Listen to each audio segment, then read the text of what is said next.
Hello, and welcome to today's video where we're going to be talking about toxic positivity. We're going to be talking all about what toxic positivity actually is. We're going to be talking about why it's harmful and how too much positivity can actually be something that holds us back in life rather than empowering us.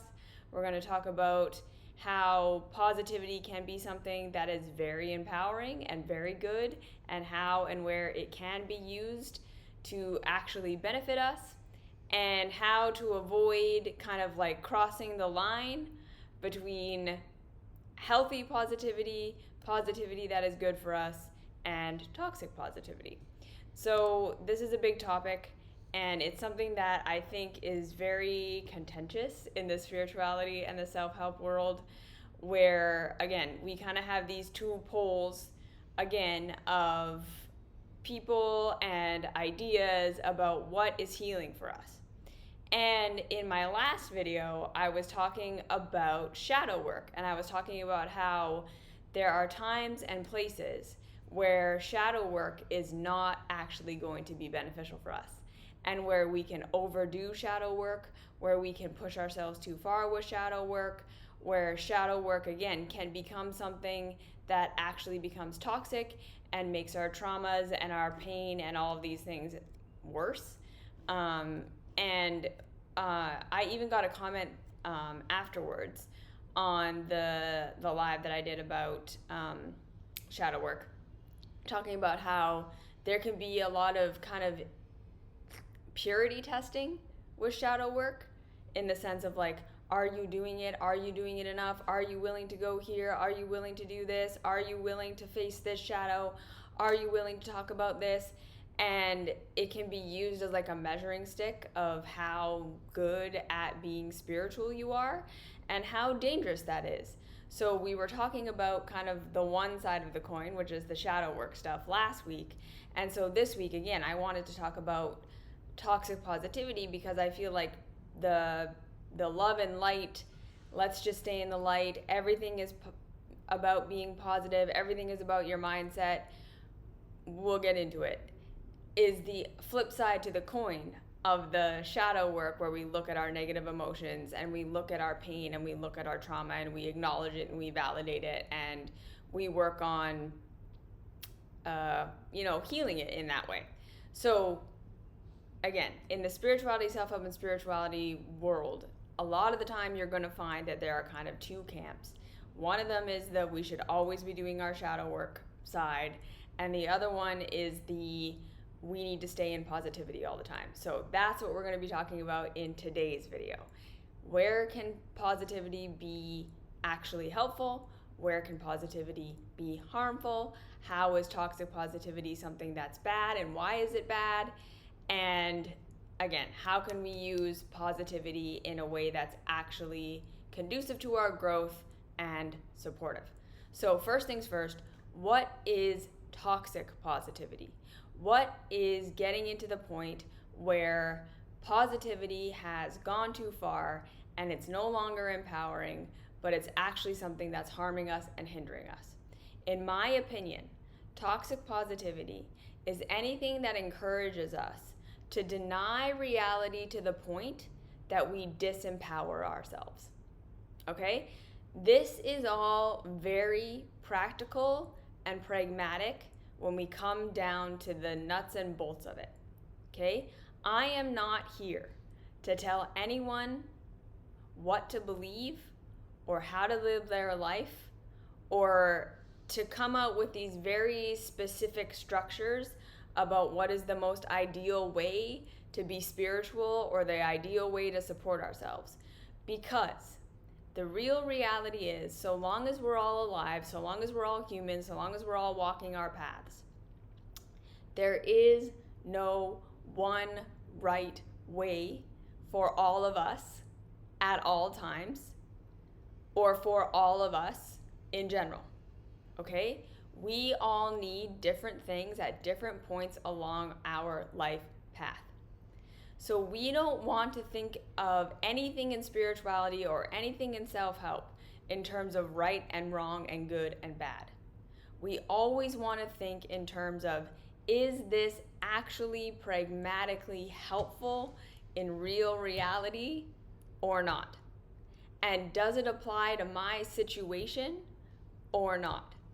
And we really want to be mindful of not projecting our own experience onto everyone else and saying, because this thing doesn't work for me right now, it's false, it's never good, we have to denounce it, we should never do it, it's bad, it's wrong.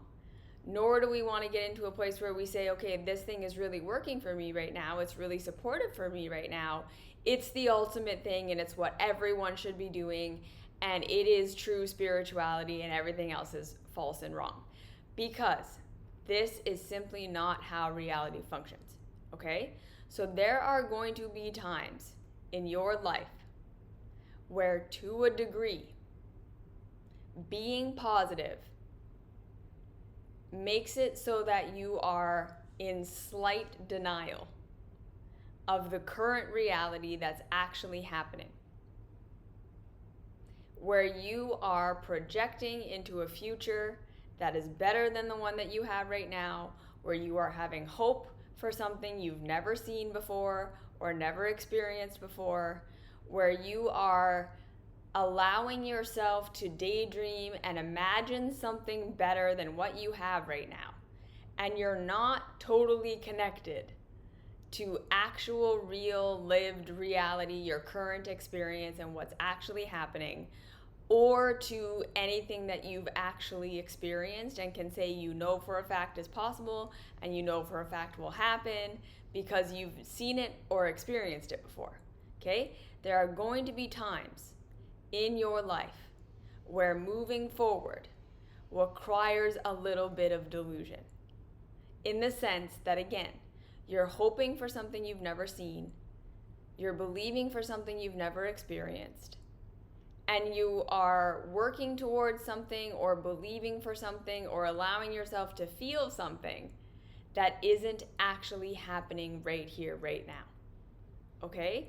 So when we are working with the idea of positivity, again, it becomes toxic when it's forcing us to deny a reality that we need to deal with in order to make progress.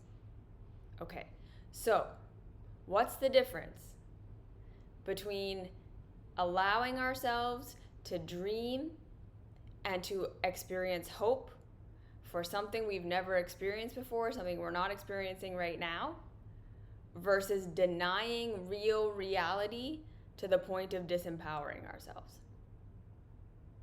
How do we tell the difference between positivity that's giving us hope for something better in the future versus I'm going to literally deny what's actually happening in order to try to find positivity and meaning and purpose where it doesn't exist? Okay. When we are looking at positivity, what I think is the most important thing that will protect us from toxic positivity is to be able to hold both ideas at the same time. That life can be shitty and that we can process our actual feelings and our lived experience of what is shitty and doesn't work and feels bad right now, while using that information to inform us about what we would want, what we want to change, and looking for the steps that we can take to create that change.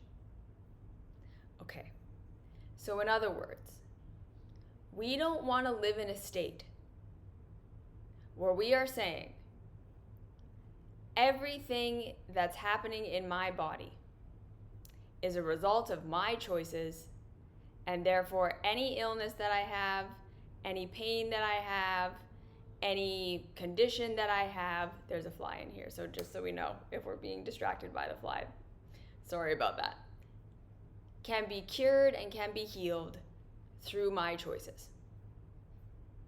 That everything that I'm experiencing is my fault, or at least I have complete control over it and can change it and can make it better. That is toxic positivity.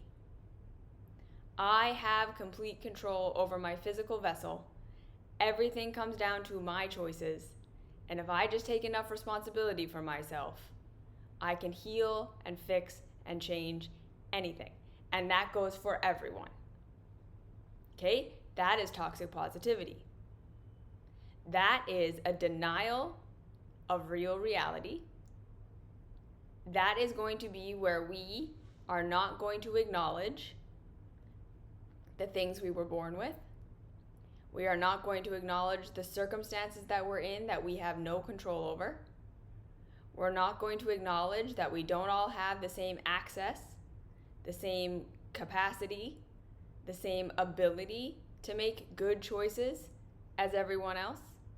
That means we're not acknowledging our trauma and our histories and our patterning and the choices that we're making right now that are not totally conscious and that are not always the best for us, that are going to take time to fix and change and heal.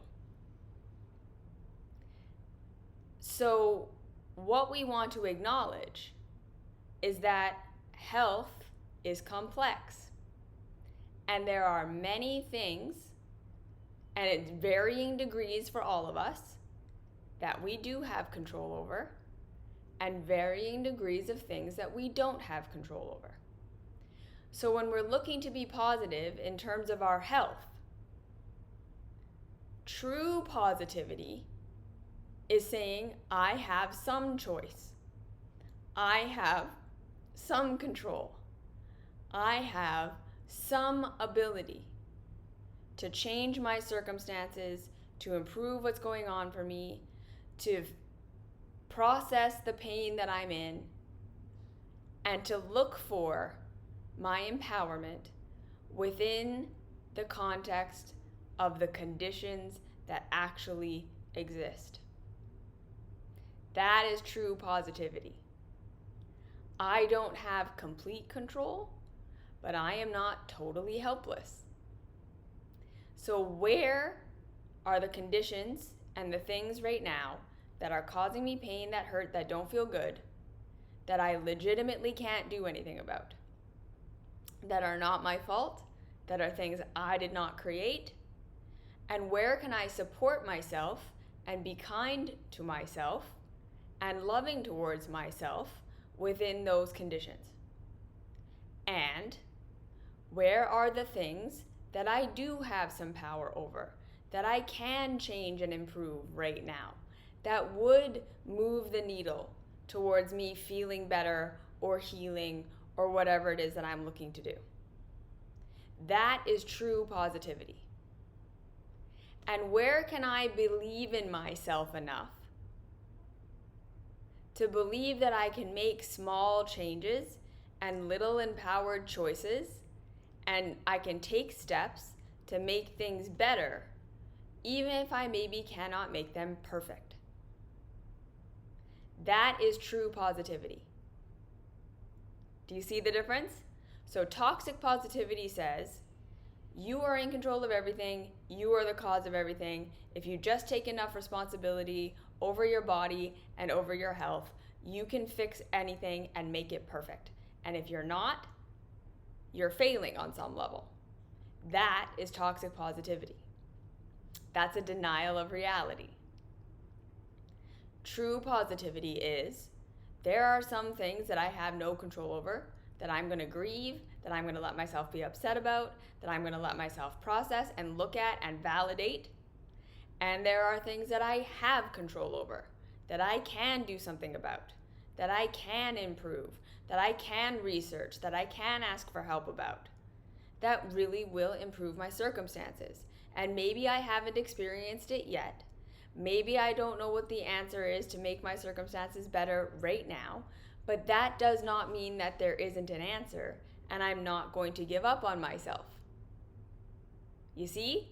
That's true positivity. when we're in a situation where we're struggling with our relationships. It's the exact same thing. Toxic positivity says every relationship can be fixed. Every relationship, if you do your work and you do your inner healing work enough and you communicate consciously enough and you do all the right things, can be made good. And that you can just take enough responsibility, bend over backwards, change yourself, do whatever you need to do, take the counseling courses or whatever, and you can fix that relationship and you can make it awesome. And if that's not happening, you're doing something wrong. That's toxic positivity. Real positivity says, I'm going to acknowledge the things in our relationship that are out of alignment, that are disjointed, that don't feel good, that aren't working, that are maybe toxic behaviors on my part, toxic behaviors on their part, shitty behaviors on my part, shitty behaviors on their part. And I'm going to look at these things. I'm going to look at what's working. I'm going to look at how we are compatible. I'm going to look at how we can learn problem-solving skills. We can learn communication skills. We can do what we can do to improve this while acknowledging that sometimes relationships don't work out. Sometimes the purpose of a relationship is to learn something and then move on and to let it go. Sometimes the point is to stick with it and to hope for something better, right? And to be there and be committed, because we know fundamentally there are no deal breakers here. Sometimes there are deal breakers. You see what I'm saying? Not everything is meant to work out perfectly. Toxic positivity says it does not matter how the system functions. If you have poverty, if you're struggling, if for some reason life is really difficult for you, you don't have access to the things that you want and that you need, you just need to work harder. You need to believe more. You need to conform to the system more. You need to figure out how you are failing to consume and produce enough in order to get what you want in the system. Toxic positivity says this system can work for anyone and anything. And if it's not working for you, it's a flaw in you that you need to fix or change. I literally one time heard someone say, what is the point of acknowledging someone and the ways that the system may be antagonizing them or not working for them? Because isn't that just disempowering them? And this is my point that I'm trying to get across about toxic positivity. No. When we acknowledge how things actually are, when we acknowledge it is literally harder for me to move forward in life because I have a chronic illness, or I'm neurodivergent, or for some reason there's some prejudice in society that literally makes it so that getting a job for me is less likely than for someone else, or getting into university, or getting a loan, or whatever it is, these things that I need are actually harder for me than they are for other people. When we acknowledge that, that is not the point at which it becomes true. This is the main tenet of toxic positivity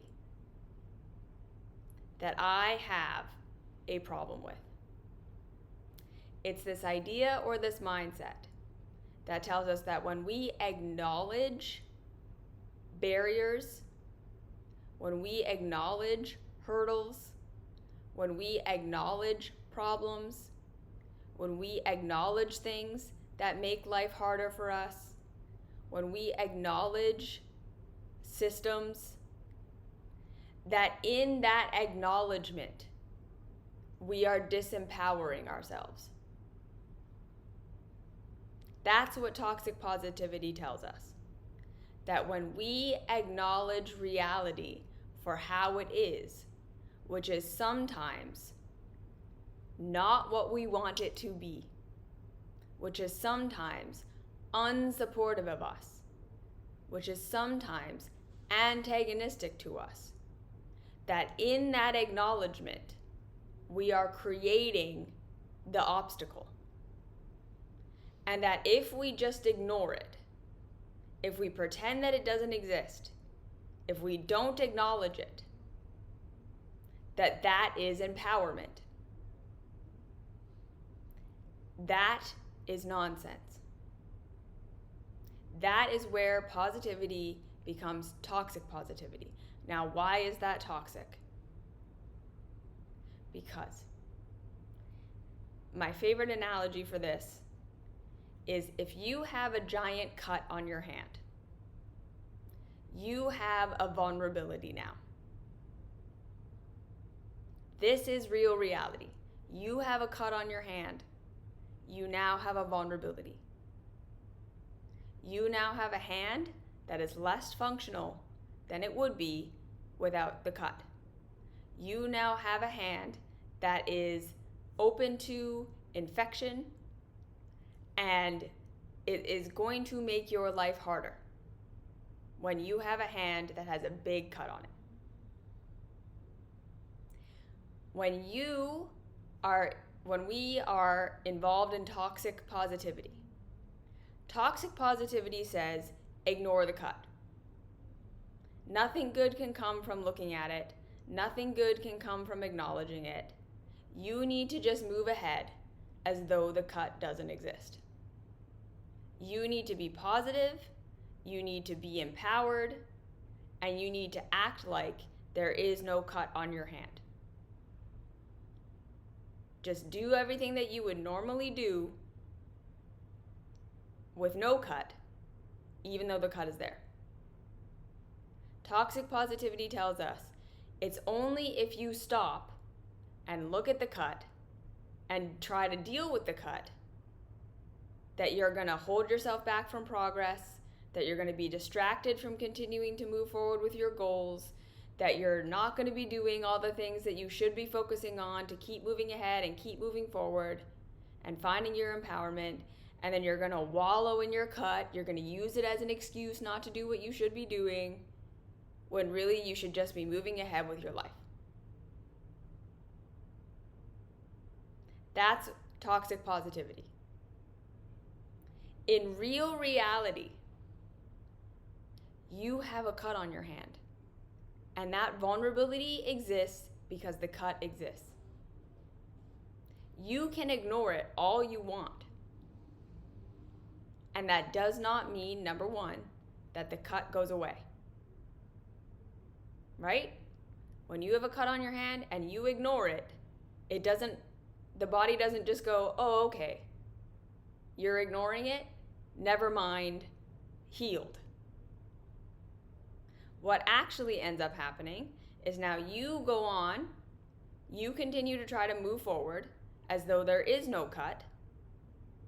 You bleed all over everything. You maybe make the cut worse by using your hand as though there is no cut there.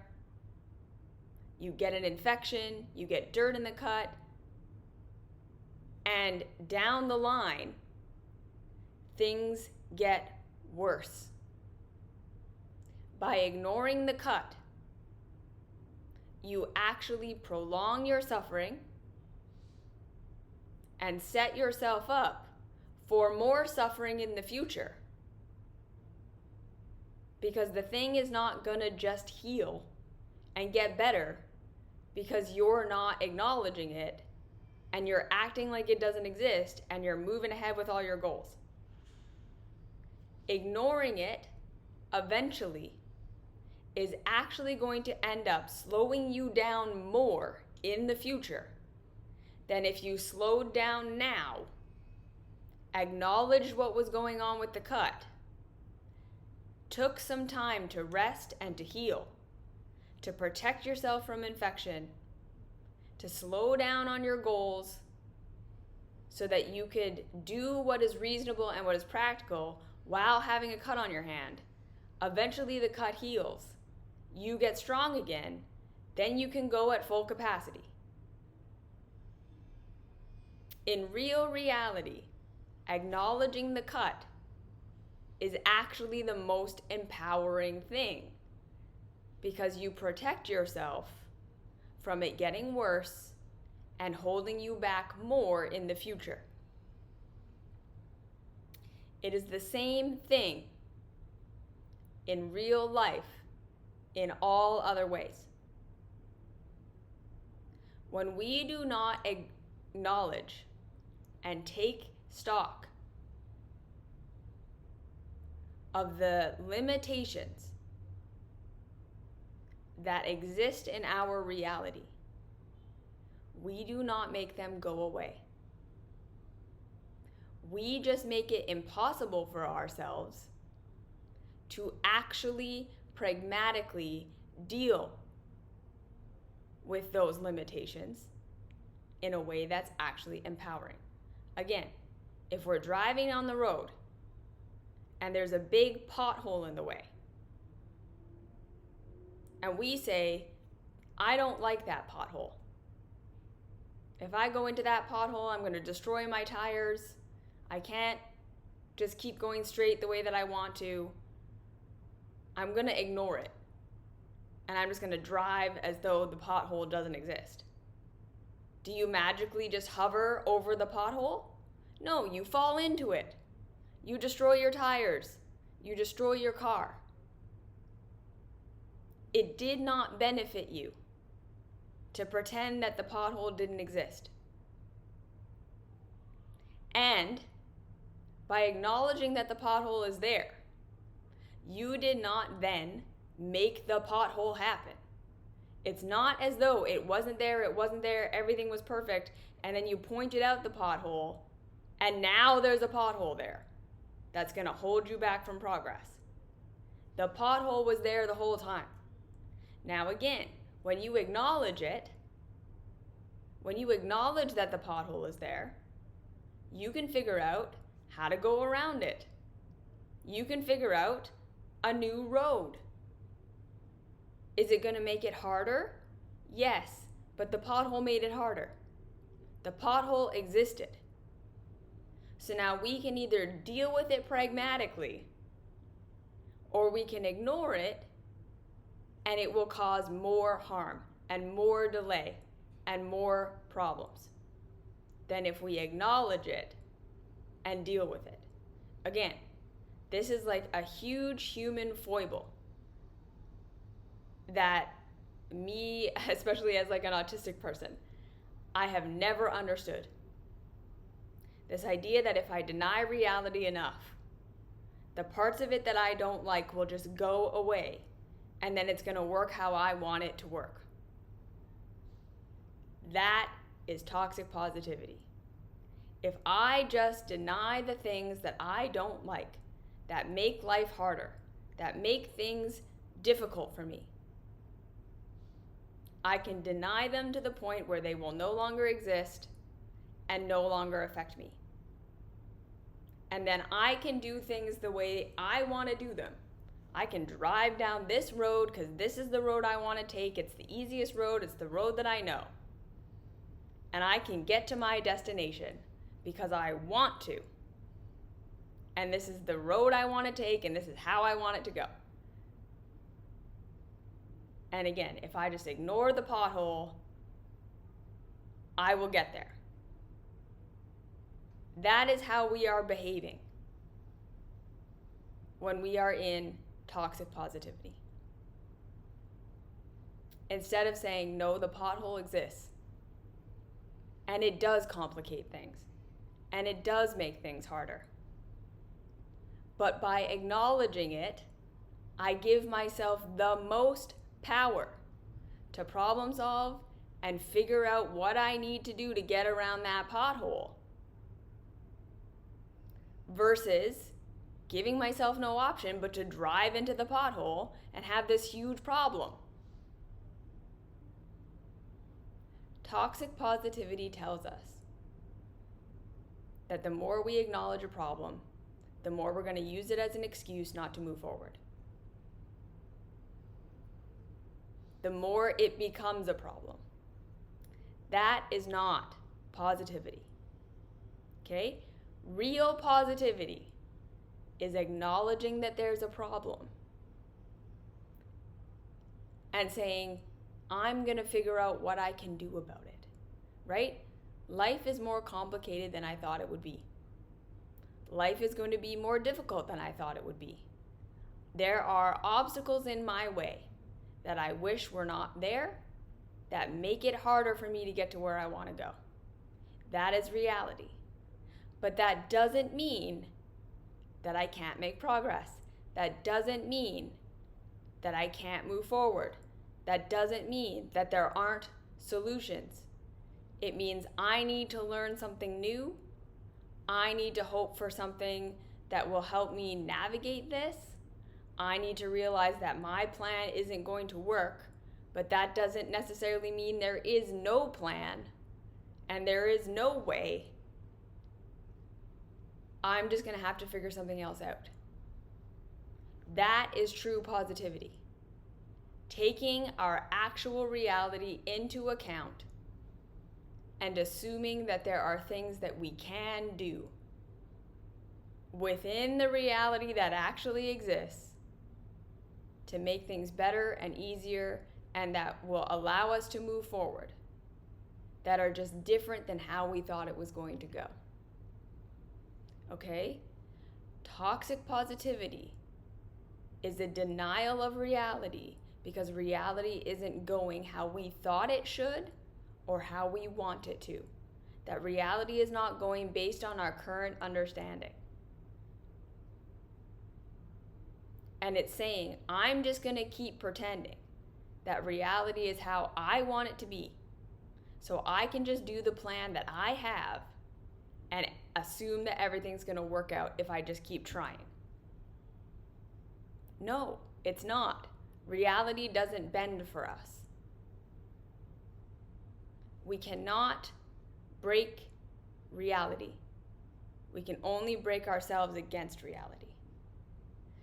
So again, true positivity says, there are very real, legitimate obstacles on my path. That life is not going to go exactly how I wanted it to go. That I had a plan and I have a thing that have worked for other people, that is what I wanted it to do, that again matches my current level of understanding. And now I'm realizing there is an obstacle in my way that makes it so that that plan isn't going to work, or that thing that worked for someone else is not going to work for me, or things are going to be more complicated than I thought they would be. And I'm not going to allow that to mean that I can't move forward at all, that I have no option. I'm not going to allow that to mean that if it's going to slow me down for a little while, that it's going to slow me down forever. I'm not going to allow that to mean that because it didn't go how I thought it was going to go, there is no way. I'm going to readjust to what is. I'm going to validate and acknowledge my human emotions, that this is shitty and not what I wanted and not what I planned, and it makes me uncomfortable and it makes me scared and it makes me feel like I don't know what the answer is and I'm never going to figure it out, and we process all of that. We get upset at the systemic problems. We get upset at the things that are going on in our bodies and our relationships that we don't have control over. We allow ourselves to process all of that. And then we look for where our power currently is. We look for steps that we can take. We look for the little improvements we can make. And we open to the idea that progress is possible and that it's going to be progress. It's not going to be one answer that changes our body forever, or that changes our relationships forever, or that totally fixes society so that we have equal opportunity. That's probably not going to happen. But that, again, that does not mean that we can't get better, that we can't move forward. Balance. True positivity is an acknowledgement of what is. so that we can find solutions within it. It is realizing that we are not creating the barriers by acknowledging them. We are not creating the problems by allowing ourselves to witness them and understand them and acknowledge them so that we can work with them. The barrier is there. This challenge is there. The difficulty is there. And if we don't acknowledge it, if we don't look at it, if we pretend it doesn't exist, we do not make our paths easier. We make them harder.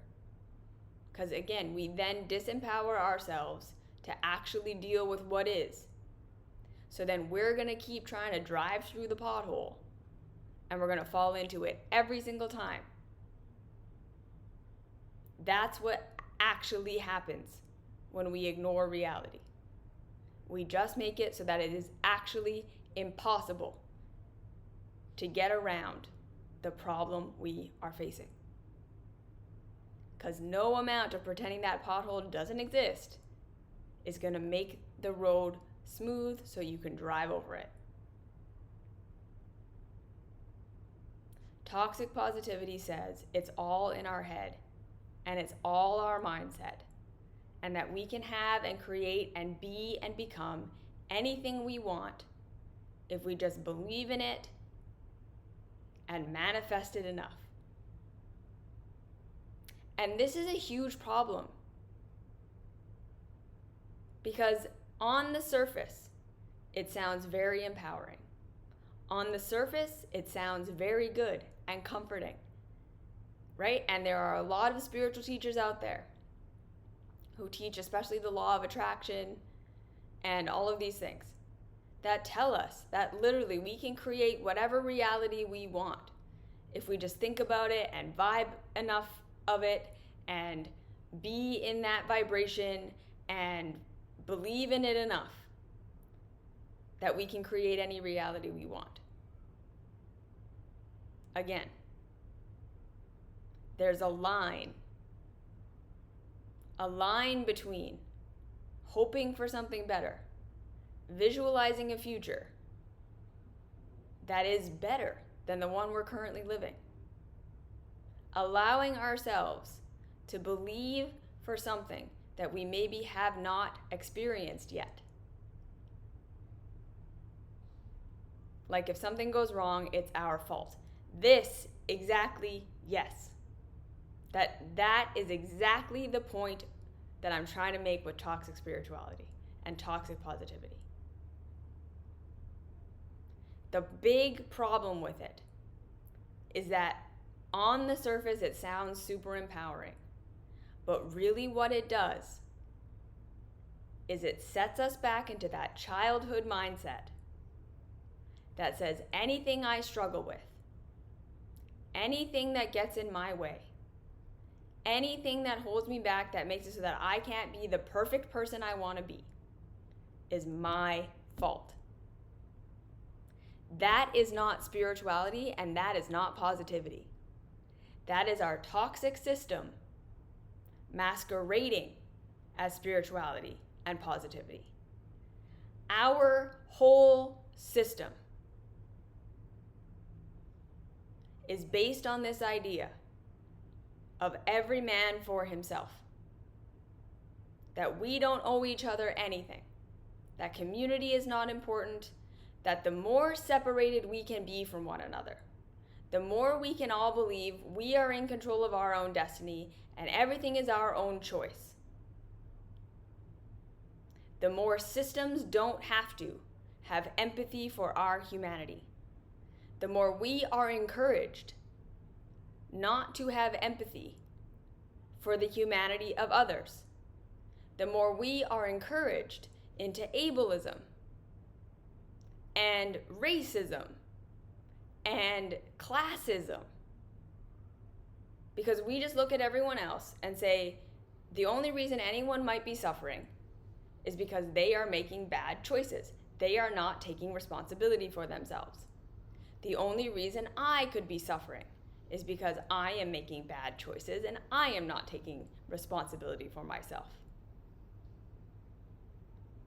So therefore, it is okay for me to judge someone as just making bad choices and being irresponsible and being horrible, and their suffering is their fault, and I can just focus on myself as much as possible and care about no one outside of my little box. And then I can be constantly fed this narrative that I'm not enough and I'm not doing enough and I'm not good enough. So I'm constantly working on myself and constantly focusing on myself so that I don't notice when society is perfectly set up to hurt and harm certain groups of people at the expense, like for the benefit of others. That's what that narrative actually boils down to. Letting us off the hook of having any kind of empathy or connection to anyone else, or seeing that we are human beings who thrive through interdependence. That we do not live in a world where everything in our lives is because of us. Just like we don't live in a world where we have no choice and no responsibility and everything is because of everyone else. We live in a world where both of these realities exist simultaneously. And acknowledging where each thing plays into our experience is where we find actual empowerment and actual humanity and connection to one another. So again, toxic positivity moves us towards believing that anything that goes wrong in our life is our fault. So we are constantly stuck in blame, shame, and guilt. We are constantly stuck in a state of feeling like anything that goes wrong in my life is my fault, and a sign that I need to fix myself, and I need to change myself, and I need to take more responsibility for myself, and this is my fault, and I'm shitty and I suck. Which leads to what? More self-help, more improvement, more production, more consumption, more ignoring everyone else because you're hyper-focused on yourself. And that shame and that blame and that guilt separates us from wanting to be social, separates us from wanting to be authentic. We get more and more lonely, we get more and more isolated, we get more and more hardened to other people, we judge others harder and harsher, and we allow these systems that continue to divide us to continue to divide us without even realizing we're doing it. That is what that actually leads to. It does not lead to empowerment. And again, it's attractive to us because it makes sense to our childhood way. Our childhood way of viewing the world, where when we were fully and completely codependent with our caregivers, the only power we had was to try to figure out what they wanted so that we could align with their expectations in the hopes that that would then give us the safety and the comfort and the provision that we needed. We did not have control over our circumstances. We didn't have autonomy. We didn't have choice.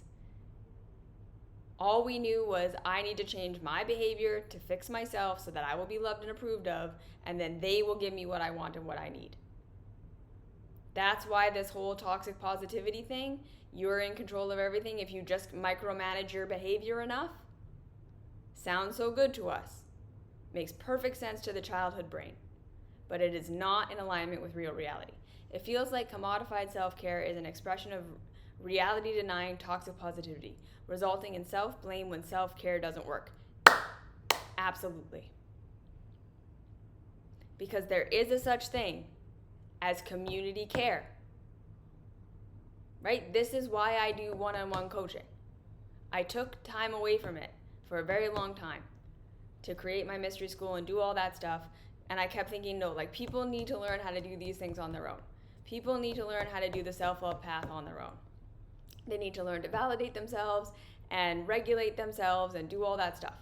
And to a degree, that is true, right? So even within like the self-love work that I teach in the mystery school, in these videos, is there a degree to which we need to learn to regulate ourselves and support ourselves and understand ourselves, so when no one else is available and everyone around us is shaming us and everyone around us is telling us that we're shitty and horrible and they're all caught in the toxic world, that we can be on our own side, that we can learn to regulate ourselves, that we can be there for ourselves no matter what.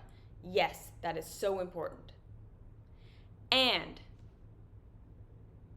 we are interdependent beings. And sometimes we're not going to be able to see through our shame, blame, and guilt until someone else helps us do it. Sometimes we need that loving presence of someone hearing our story and not saying, yeah, you're a piece of shit. Yeah, it's your fault. But instead saying, I totally understand why you feel that way. I totally understand why you would do that. That's your programming. That's not your fault. It makes perfect sense that based on your experience, even though your brain is telling you I should do this thing, your habits are doing something else. And it can be incredibly healing for us to come together as human beings and be seen by somebody, and we co-regulate. And we learn these tools of love and validation and giving ourselves the benefit of the doubt through someone else. Both of these things exist. And so when we get into this place of my self-care didn't work, and it makes us feel like I failed and I did it wrong, instead of, yes, do my self-care. Yes, develop these tools to the best of my ability. And I am a human being who has need for someone else and something else sometimes. That not everything can be fixed by me. And it's not supposed to be. Right? There are times and places in society where people who are disempowered need people who have power to stand up for them. And that's how the system is going to change. That the oppressed are not always going to be the ones that should have to fight for their liberation. Because we're a community and we work together. And sometimes we need to use our power to be supportive of someone who has less power so that they can have more power. Right? It's not about saving people or fixing people. It's about handing them the resources and giving them the opportunities that they don't currently have that we do. Does this make sense? It's a both and situation. So no, we cannot all become anything that we want. I will probably never have a fully healed, fully functioning body. I am probably always going to be sick and disabled on some level. Does that mean I'm not being positive? No. It means I'm accepting reality for how it is, and then I'm going to be positive within what exists. So some days, that looks like feeling sorry for myself and being exhausted and being upset and letting myself have that. And some days, that looks like, okay, more research. What's another step I can take that might make something a little bit better? What's another thing I can do within the circumstances I can control? And how can I continue to hope that things can get better, even if I know they might never be perfect? That's true positivity. I don't have complete control. I'm probably never going to make it perfect, but I'm a fucking hell of a lot better than I used to be, because I've been willing to just take step after step after step after step after step, while also acknowledging my limits, acknowledging what I don't have control over, and allowing myself to grieve that and be upset about that and ask for help about that. Both of these things. It's not my fault. Right? This is another big thing about toxic spirituality and toxic positivity. That it tells us that everything we're doing in our adulthoods is a conscious choice we're making. And that it's like our fault. And it's not true. We've all been through shit. We've all been through traumas and conditioning and programming that are affecting the way that we make choices that are not conscious. And we need to validate that and make sense of that and make room for that and then support ourselves. So how do you accept reality when people are constantly after you with their expectations and then you become super critical of yourself? Again, that's the self-love process. I totally understand, and I've been there, right? Everyone for my whole life told me everything that I was wrong. That I was bad, that I was shameful, that everything about me was evil and annoying and no one liked me. I totally get it. I've been there and it sucks, and I am so sorry that is happening to you, and that is not your fault. And that is where this self-love work is so important. That we learn how to support ourselves anyways. We learn how to get on our own side anyways. We learn how to hear those voices that other people are saying that we're shitty and horrible, and we learn how to disagree with them. That we take our power back and we say, I'm not going to let you control my narrative about myself. And it's going to be hard, and changing how I look at myself is not going to be easy. It's going to take time. It's going to take a bunch of repetition. It's going to take failing and failing and failing until I eventually succeed. But I'm going to do it because I'm worth it. Ooh. And then again, we reach out for help. We use resources. We get therapy. We get coaching. We use YouTube videos. We use whatever. Like, I can completely be okay with doing nothing, doing less, and I'm happy until people push their expectations. And again, right, it's that codependent fear that if we're rejected, something terrible is going to happen to us, right? We have to learn how to take care of the inner child that's freaking out when people disapprove of us, as though that means we're not going to be safe and we're not going to have our needs met. Right? We need to understand that that's where that's coming from.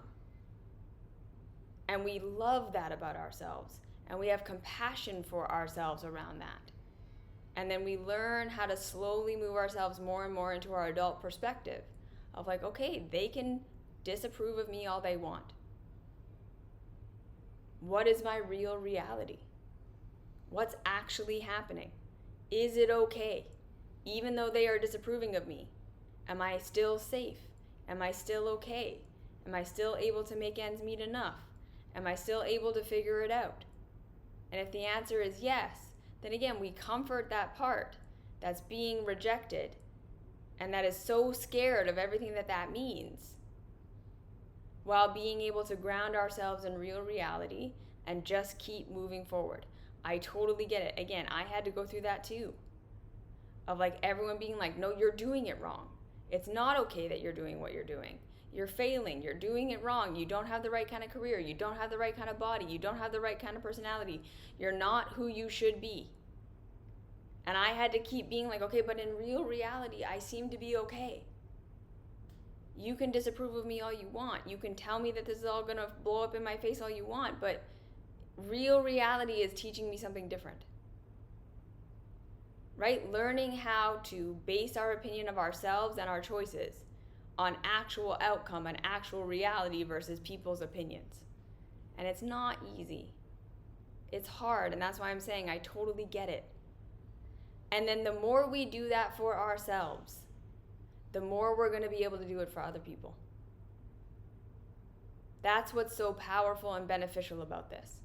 The more we can learn to be on our own side and to be less judgmental of ourselves and to be more weighing of real reality versus people's opinions in our own life, we then are going to turn around and be the kind of people who can be supportive and kind to other people.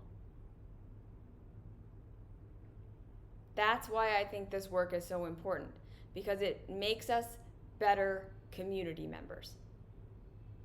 We are then going to be the kind of people that others can come to and be like, I'm struggling, I'm suffering, everyone's rejecting me and all this stuff, and we're going to be like, I can be on your side.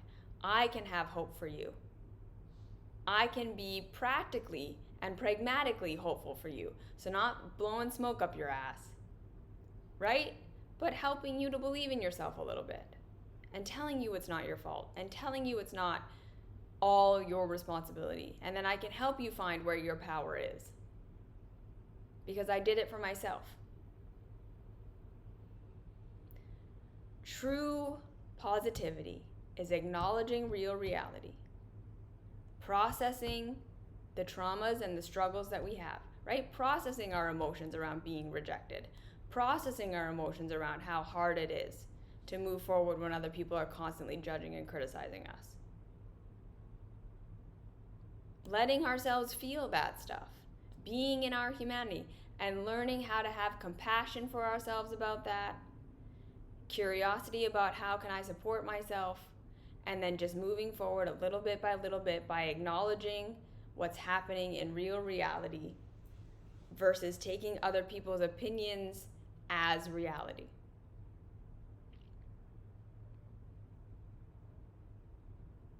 True positivity is understanding that we don't create problems by acknowledging them, and that ignoring them does not make them go away, but that acknowledging problems is how we can figure out how to solve them. That we can say, yes, it's not going to be as easy as I thought it would be. It's more complicated, there are more factors, it's not as easy as I thought it was going to be, but that does not mean that there isn't an answer. That does not mean that there isn't a way forward, and that does not mean to just push through with my plan and hope that it works someday. It means I need to learn something new. I need to look for steps I didn't see. It's not going to go how I thought it was going to go. That doesn't mean it's not going to happen. It just means it's going to be different and maybe more challenging than I thought it would be.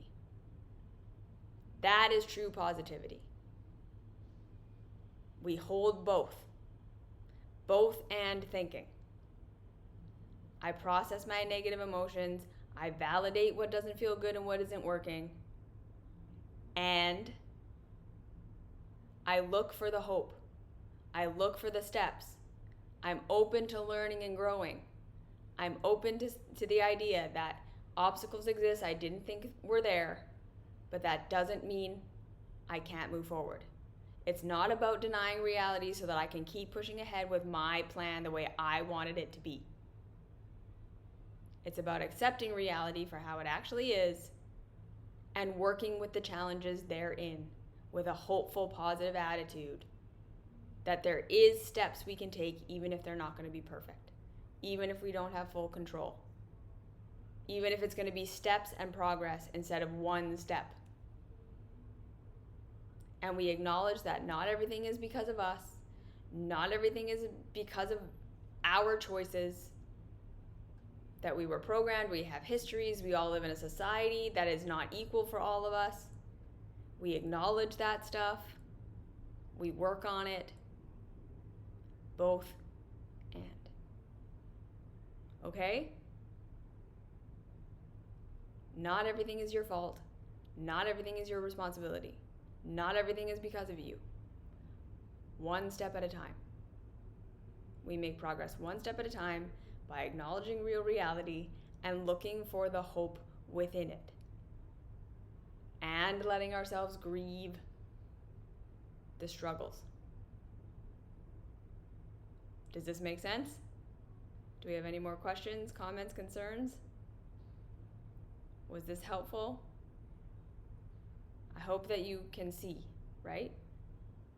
True positivity means acknowledging reality and looking for what is good within it and looking for what our power is within it and hoping for better and taking steps towards better without denying that things exist.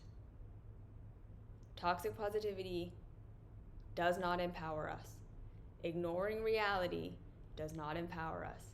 Pretending that everything is possible and we are just failing if we can't reach it is not positivity. And it does not help us. Mourning the struggles is tough. It is. And we will do it cyclically, right? It's not like we mourn the struggle one time and then we go into positivity for the rest of our lives. We're going to have times where everything feels heavy and hard and we get upset about it, and then we're going to step back into our positivity and take steps.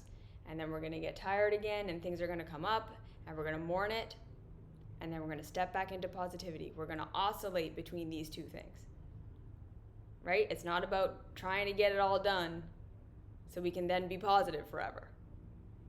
We're human. We go through phases and cycles. So we make room for the phase and the cycle we're in.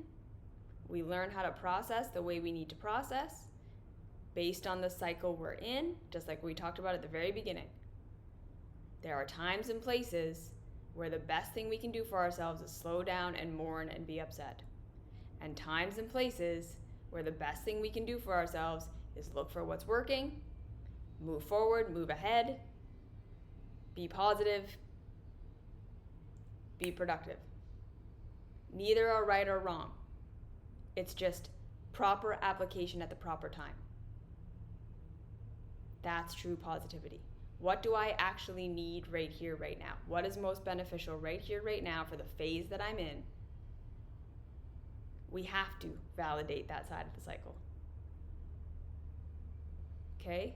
In order to find our positivity sometimes, we have to mourn first.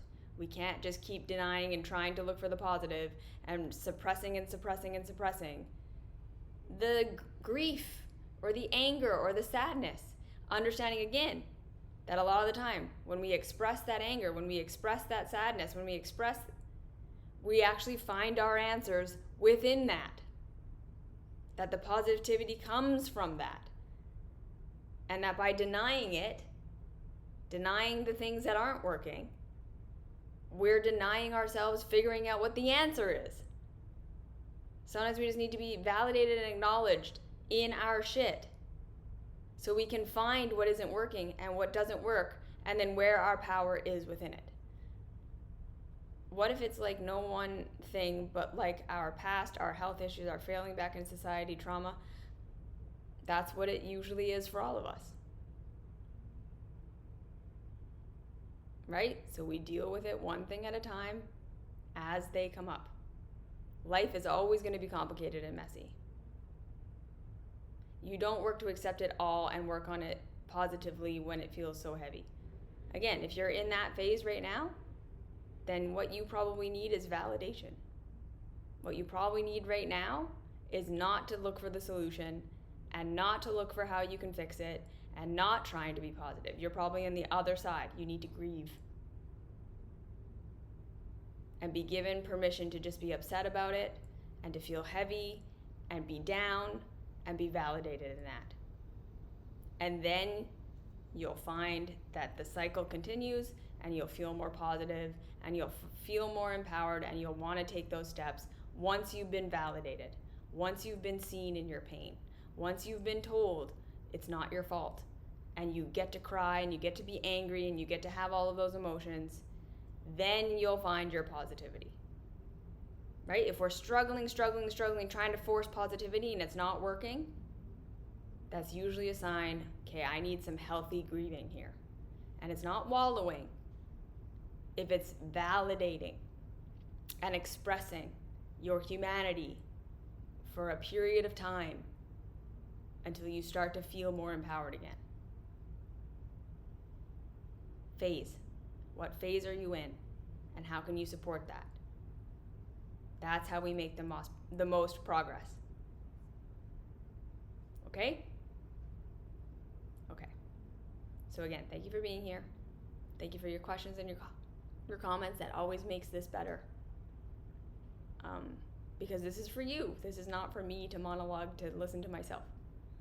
So I love your questions. I love your input. You add so much to this, and it makes it so that it's the most helpful for you, and that's the point. Okay, so thank you for being here. Thank you for participating. And I hope that it's more helpful the more that you get that feedback from me. Okay? Okay. So have a good week. I'll see you in a week. You are worth it. If you're in a down morning phase, let yourself be there.